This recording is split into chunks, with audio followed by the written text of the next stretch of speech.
네, 박지원 대표입니다. 오늘은 반가운 소식을 좀 전해드리려고 그 시간을 좀 마련해 봤습니다.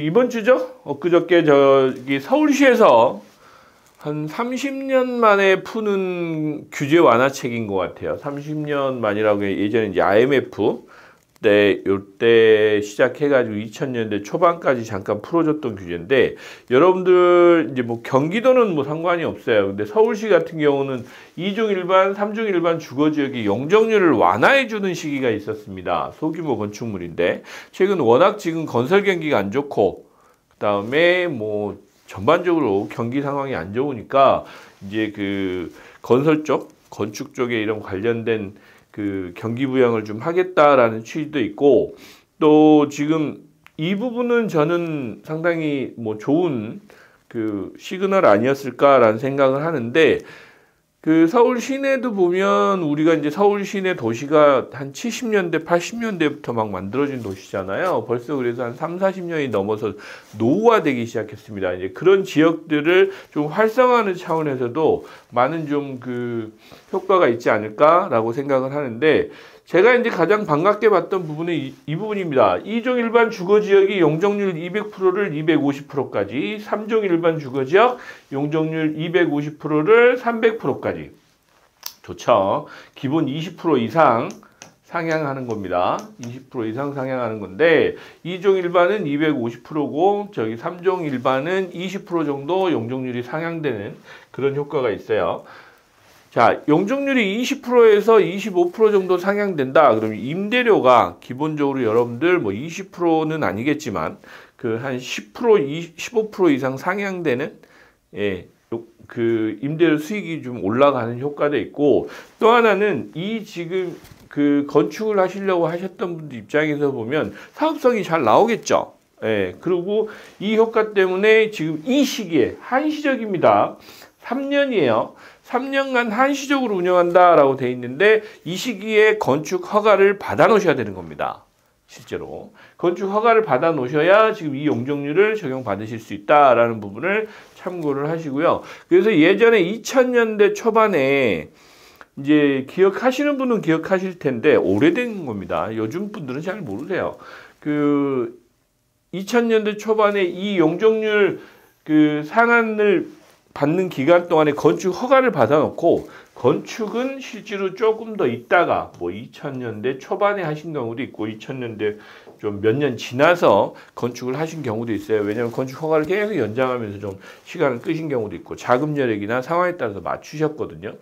그런 그 어떤 효과가 있었는데, 이 부분은 그 2종 일반 주거지역, 3종 일반 주거지역에 지금 신축을 하시고 건축 계획이 있으신 분들한테는 아주 좋은 소식이다라는 말씀을 드리고, 최근에 저희가 지금 대치동에도 2종 일반 주거지역에 건축을 하시려고 하셨던 분이 이제는 250%, 예를 들면 250%를 받으시면 지금 3종 일반 주거지역의 용적률입니다. 그러면 아주 좀 한 층을 더 올릴 수 있으신 거예요. 실제로 한 층을 더 올리실 수 있는 거니까 아주 좋죠. 아주 좋고, 또 하나는 2종 일반 주거지역이나 3종 일반 주거지역은 조심하셔야 될 게 있어요.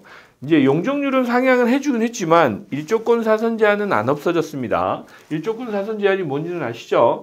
이렇게 건물이 있으면 여기 뒤에 이제 이렇게 해서 사선 제한을 받아서 이게 건물을 못 짓습니다. 이제 일조권을 좀 그 뒤쪽 건물, 인접 건물에도 여기 그 보장을 해준다라는 차원에서 제한이 있어요. 그 규정은 보셔야 됩니다. 왜? 그 규정이 없어진 건 아니기 때문에. 그래서 이제 그런 규정도 확인해 보시면서 이 사업성을 확인한다라고 하면 뭐 호재인 건 맞습니다. 네.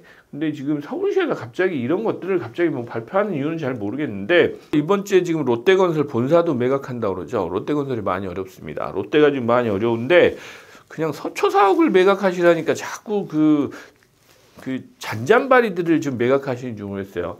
서초 그 롯데실성부지 매각하시면 한 2조 원 이상 들어오는데, 그 한 번에 해결될 만도 한데 자꾸 그 롯데건설 본사 잠원동 부지죠? 거기는 뭐 한 5천억 정도 한다고 하는데 그 부지 매각한다고 그래요?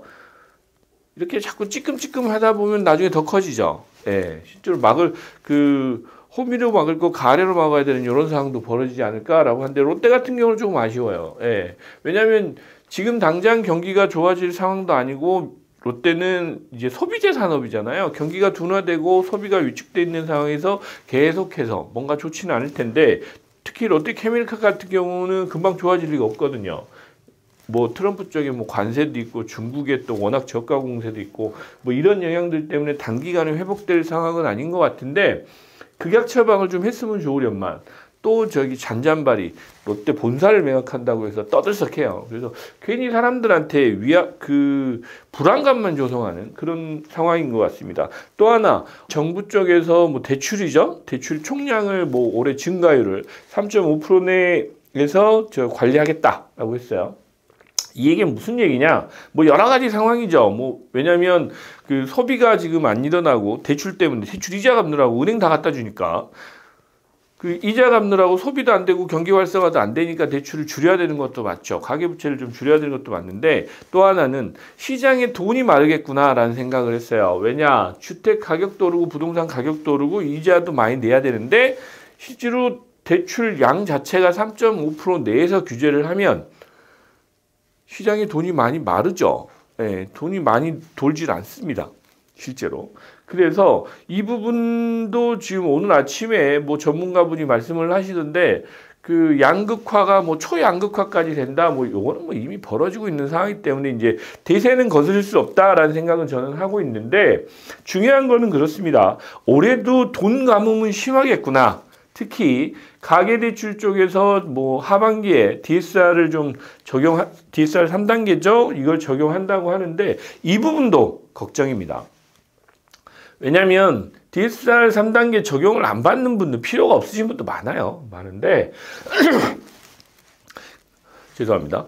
그런 부분을 제외하고 일반 서민들은 사실 DSR 3단계가 상당히 필요한 부분이거든요.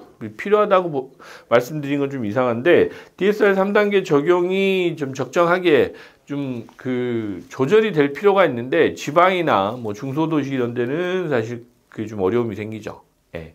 또 서울도 마찬가지인데 실제로 지금 가계부채는 많이 지금 조정을 하겠다. 뭐 전체 GDP 대비 뭐 80%까지 얘기했다가 이번에는 뭐 어찌됐건 90% 정도에 하겠다라는 얘기도 하고 또 하나는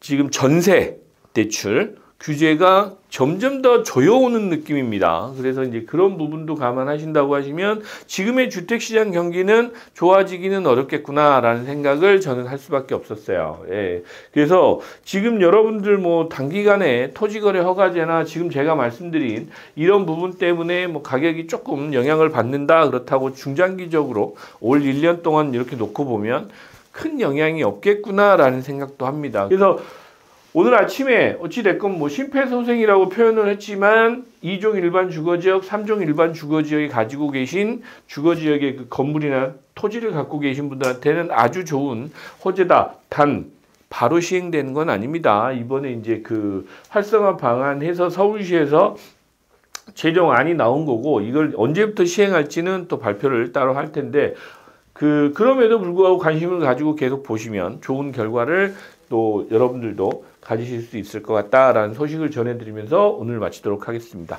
네, 감사합니다.